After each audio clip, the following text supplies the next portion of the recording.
Your bow never lies. Every scratchy note, every squeak, every time you sound thin, wispy, ghost-like, where you get a weird whistling noise, a crunch, or something that just sounds awful, that's when your tone isn't there and your bow is telling you exactly what's happening from the weird noises that it makes. It's not to frustrate you, but it's to inform you. It's just bow data. It can be so annoying when you're practicing and you get one of those sounds, but just think of it as a way of informing you as exactly how to solve it and to create a bow solution on the spot.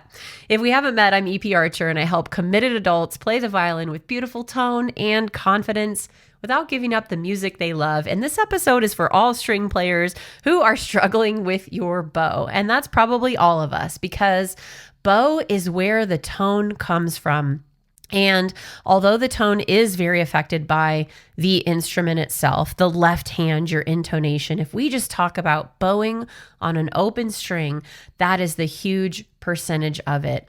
How we hold our bow, the actual angle of the bow hitting the string, the contact point that we're making between the bow hair and the string, the sounding point where the biggest resonance can be achieved on each string, whether we're closer to the fingerboard or closer to the bridge, the speed of our bow, the weight of our bow, whether the hair is tilted or not, the stroke and connection, the transitions that we make with our bow stroke, being pronated and in the string with a relaxed arm weight versus being supinated, and all the advanced techniques that combine these in many ways. So I want to go through these different sounds and variables and tell you exactly what your bow is telling you.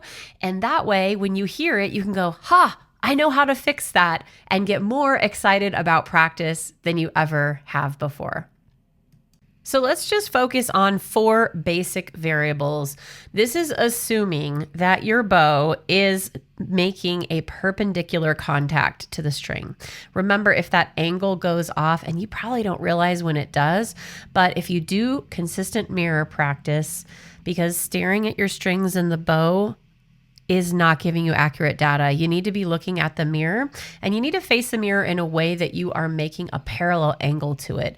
And that is the best way to see that exact angle. You'll know that it's different information because as you correct it, looking at the mirror, it's like, wait a minute, this feels weird, and you'll have to adjust it. And even having been a professional player for over 30 years, I still have to do mirror work. It's still a part of my practice on a weekly basis.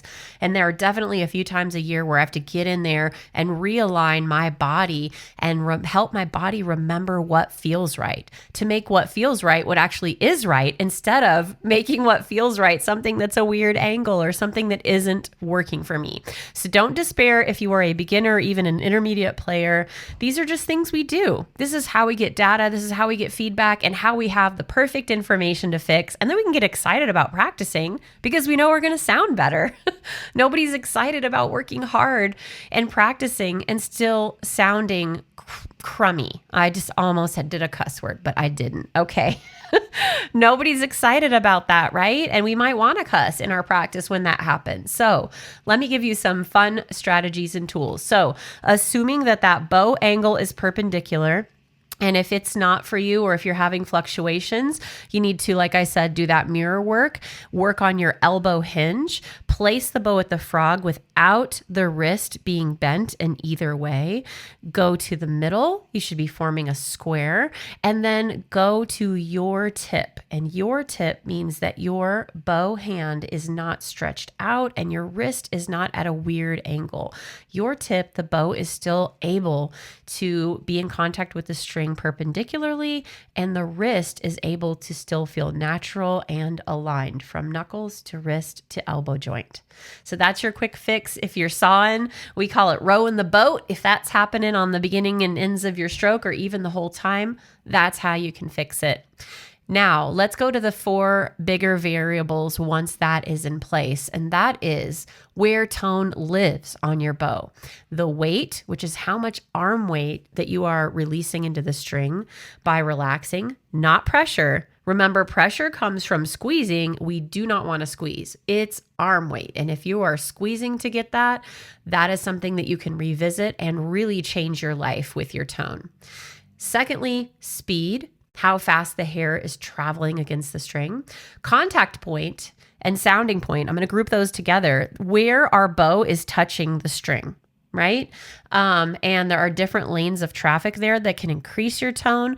But in general, we want the contact of the hair to the string to be consistent.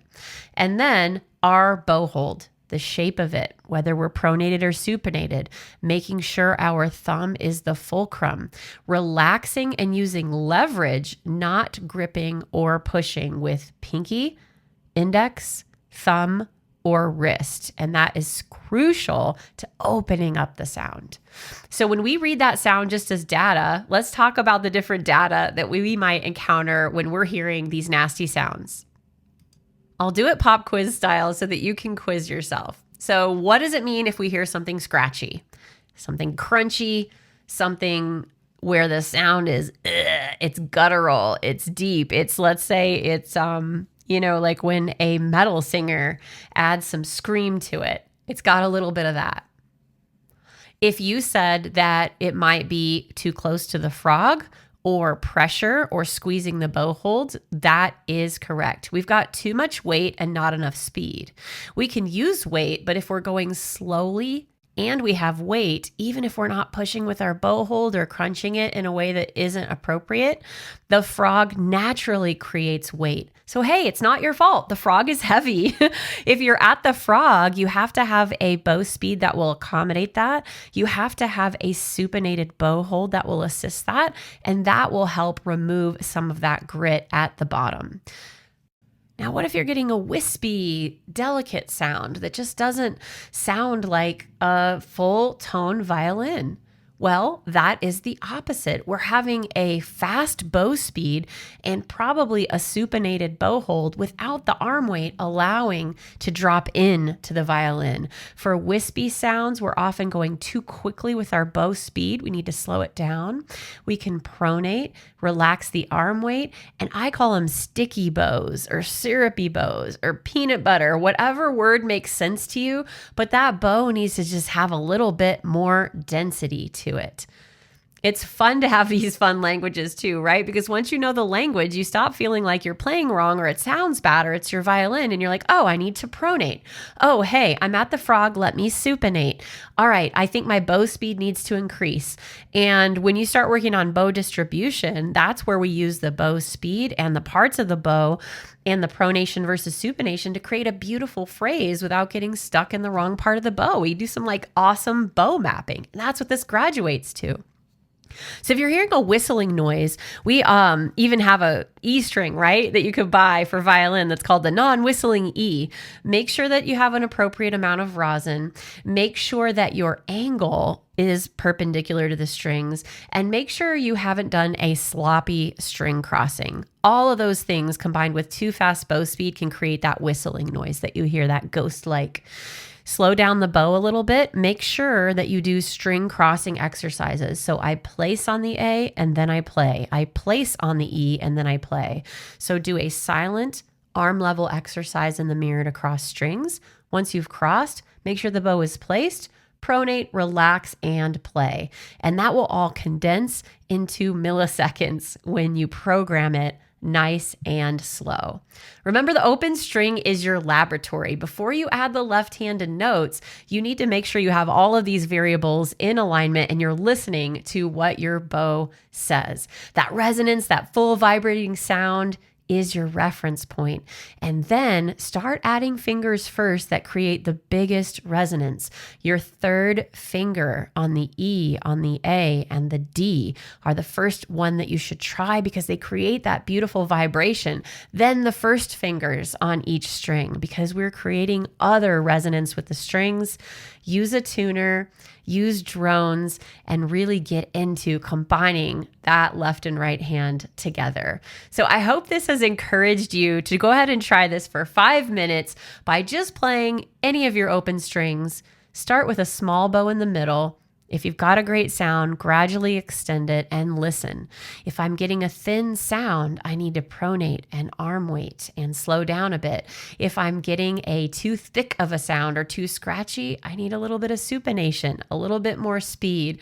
And in another episode, we can get into all those fun variables like playing in a different lane in the sounding point, soltato over the fingerboard, adding a little bit of tilt to give you even more stylistic variations. But try these basic ones on your favorite open string and then add fingers, just like I said, third finger or first finger, and see if you can get that same resonance. Come and tell us about it in our group, facebook.com/group/adult violin, or just come say hi. I can't wait to hear you try this, and I hope this has helped you to enliven your view of that data. When the bow is scratching, you could say, thank you, I will release. And when the bow is wispy, you can say, I can slow it down for you, girl, and get right back on track.